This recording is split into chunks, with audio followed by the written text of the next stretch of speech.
Hello मेरे प्यारे दोस्तों, कैसे हैं आप सभी। स्वागत है आप सभी का आपके गुरुजी चैनल एसपी जहाँ पे। और आज हम लोग सीखने वाले हैं चैप्टर 8 के कुछ पार्ट 1 से। इसमें कि मैं आप लोग को इसके कुछ बेसिक कंसेप्ट होते हैं वो बताऊंगा। जो रेखा और कोण, ये मेरा पार्ट है। चैप्टर का नाम है रेखा और कोण, लाइन एंड एंगल्स। इसके बारे में हम लोग डिटेल में समझेंगे और इसके जितने भी बेसिक कंसेप्ट होते हैं उसको सारे को हम लोग अच्छे तरीके से समझेंगे और सीखने का प्रयास करेंगे। चलिए मैं आप लोग को सबसे पहले बिंदु से बताता हूँ, उसके बाद रेखा, कोण, किरण, कोण कितने प्रकार के होते हैं, सरल कोण क्या है, पूरा कोण क्या होते हैं, संपूरक कोण क्या होते हैं, रैखिक युग्म कोण क्या होते हैं, सारे के बारे में मैं आप लोग को बेसिक जानकारियाँ दूंगा। और उसके बाद अगर आप लोग चैप्टर के प्रश्नों को हल करते हैं तो आपको बहुत ही अच्छे तरीके से इन गुणों को अगर आप लोग याद रखते हैं, रेखा के सारे गुणों को, कोण के सारे नियम को, सारे को ध्यान पकड़ रखते हैं तो आपको सारे प्रश्न जो आसान से बन जाएंगे और सारे प्रश्न आप लोग को सिद्ध करने में भी अच्छे लगेंगे।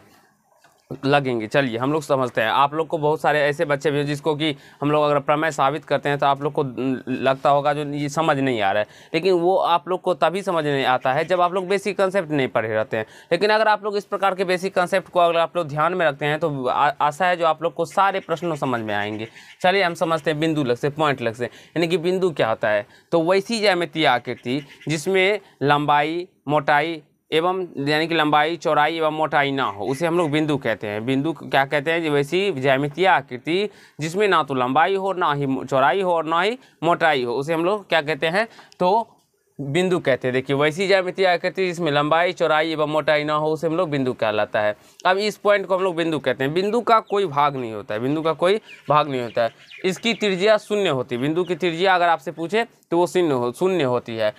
और बिंदु पर कितना डिग्री का कोण बनता है आपसे पूछता है तो वो आप लोग समझिए किसी भी बिंदु पे 360 डिग्री का कोण बनता है। ये आपको याद रखना होगा जो किसी बिंदु पर कितना डिग्री का कोण बनता है, 360 डिग्री का। अब देखिए हम लोग क्या समझते हैं, रेखा। रेखा क्या होता है नहीं होता वो समझ देखिए वही रेखा को हम लोग इंग्लिश में लाइन कहते हैं। वैसी ज्यामितीय आकृति जिसमें लंबाई हो लेकिन चौड़ाई व मोटाई नहीं हो उसे हम लोग रेखा कहते हैं। देखिए यह वैसी ज्यामितीय आकृति जिसमें लंबाई हो लेकिन चौड़ाई व मोटाई ना हो रेखा कहलाता है। अब इस प्रकार से देखिए लंबाई तो है, इसमें कितनी भी लंबाई हो सकती है, लेकिन इसमें चौड़ाई है नहीं है, मोटाई है नहीं है। अब थोड़ा मोटा अगर दिखाई पड़ रहा है अगर आप लोग को तो वो मैंने मार्कर से बनाया इसीलिए आप लोग को दिखाई पड़ा।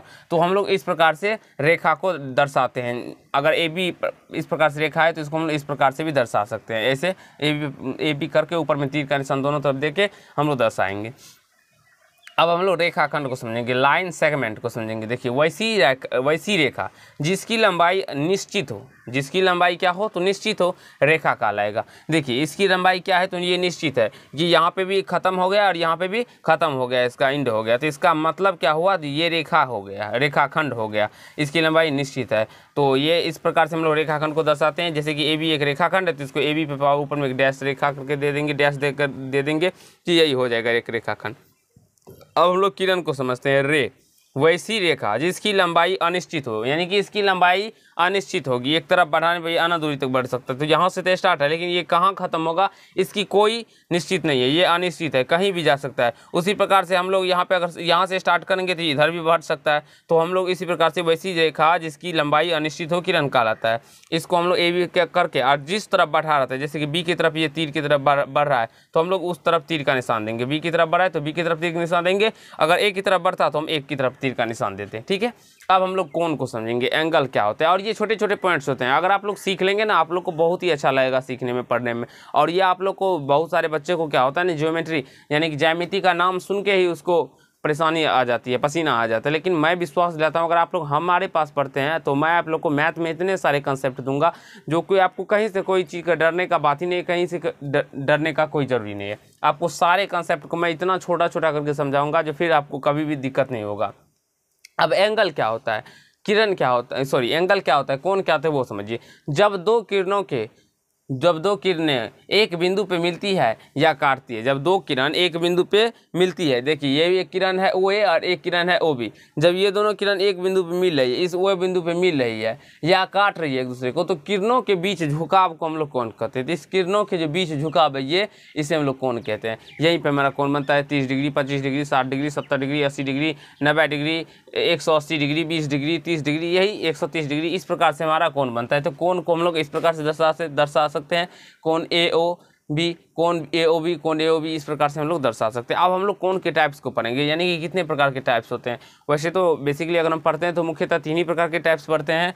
अगर बात करें कोण के टाइप्स, कोण के प्रकार, types of angles, types of angles यानी कि कोणों के प्रकार, टाइप ऑफ एंगल्स, ठीक है। अब देखिए ये पहला हम लोग पढ़ेंगे न्यून कोण, इसे हम लोग इंग्लिश में एक्यूट एंगल कहते हैं। दूसरा समकोण, राइट एंगल, और तीसरा अधिक कोण, ऑब्ट्यूज एंगल। अब हम लोग न्यून कोण को जान लेते हैं, जो न्यून कोण क्या होता है। तो न्यून कोण का अगर बात करें एक्यूट एंगल का, तो जिस कोण की माप 0 डिग्री से बड़ा तथा 90 डिग्री से छोटा हो तो उसे न्यून कोण कहते हैं। जैसे कि अगर बात करें 30 डिग्री, 45 डिग्री, 60 डिग्री, 75 डिग्री, ये सब क्या होंगे, हमारे न्यून कोण होंगे। और इस प्रकार से अगर आप लोग बनाते हैं तो ये न्यून कोण ही बनता है। तो आप लोग बना सकते हैं, ऐसे न्यून कोण का चित्र बनता है, ठीक है। अब हम लोग समकोण को समझेंगे, राइट एंगल। अब देखिए जिस कोण की माप 90 डिग्री का हो उसे हम लोग समकोण कहते हैं, समकोण कहते हैं। इसी प्रकार से आप लोग इस तरह से समकोण का चित्र आकृति बना सकते हैं, ठीक है। अब हम लोग अधिक कोण को समझते हैं। अधिक कोण क्या होता है, ऑब्ट्यूज एंगल। जिस कोण की माप 90 डिग्री से बड़ा तथा 180 डिग्री से छोटा हो उस कोण को अधिक कोण कहते हैं। और आप लोग इस तरह से बना सकते हैं। देखिए 90 डिग्री हमारा क्या हुआ, लंबवत आता है, सीधा सीधी आता है, खड़ा खड़ी, ऊर्ध्वाधर कह सकते हैं इसे हम लोग, तो ये सीधा रहता है। तो उसी प्रकार से अगर हम बात करें तो यहाँ पे 90 डिग्री होगा तो ये थोड़ा इधर झुका, इसका मतलब क्या हुआ, ये 90 से बड़ा होगा, तो ये हो जाएंगे हमारे अधिक कोण, ऑब्ट्यूज एंगल। आशा है मेरे प्यारे दोस्तों आप सभी को अभी जो मैंने आप लोग को बताया ये सारे कंसेप्ट आपको समझ में आ गया होगा। और ये छोटे छोटे ही पॉइंट से आप लोग इसे याद रखते हैं तो आपको सारे प्रश्न समझ में आएंगे एग्जाम में। या अगर बात करें हम लोग तो जब हम लोग चैप्टर के अंदर चलेंगे तो वहाँ पे हम लोग बहुत ऐसे ऐसे प्रश्न होंगे जिसमें कि कुछ कुछ आगे मैं आप लोग को सरल कोण, रैखिक कोण, ऋजु कोण, पूरक कोण, ये सारे कोण के बारे में आगे डिस्कस करूँगा आप लोग को अब पार्ट 2 में। तो उसमें भी समझेंगे ये पूरक कोण क्या होते हैं, संपूरक कोण क्या होते हैं, और उसका एग्जाम में कैसे यूज होता है, कैसे उस टाइप के प्रश्न को एग्जाम में हम लोग हल कर लेंगे चुटकियों में, वो सारे प्रश्न कंसेप्ट के साथ मैं आप लोग को सिखाऊंगा। हाँ, आप लोग पेशेंस से पढ़िए और मेरे चैनल को सब्सक्राइब कर लीजिए, बेल आइकन को प्रेस कर लीजिए कि जब जब मैं वीडियो आप लोग डालूँ तो आप लोग पर नोटिफिकेशन आ जाए और आप लोग उसको देखिए और सीखने का प्रयास कीजिए। तो धन्यवाद दोस्त, आज के पार्ट में हम लोग इतना ही करेंगे। नेक्स्ट पार्ट में इसके आगे के प्रश्नों को सीखेंगे और यानी पार्ट 2 आएंगे जिसमें कि हम लोग सरल कोण, रैखिक कोण सब के बारे में समझेंगे और उसे अच्छी तरीके से समझने का प्रयास करेंगे। तो धन्यवाद, आज के पार्ट में दोस्त इतना ही करेंगे।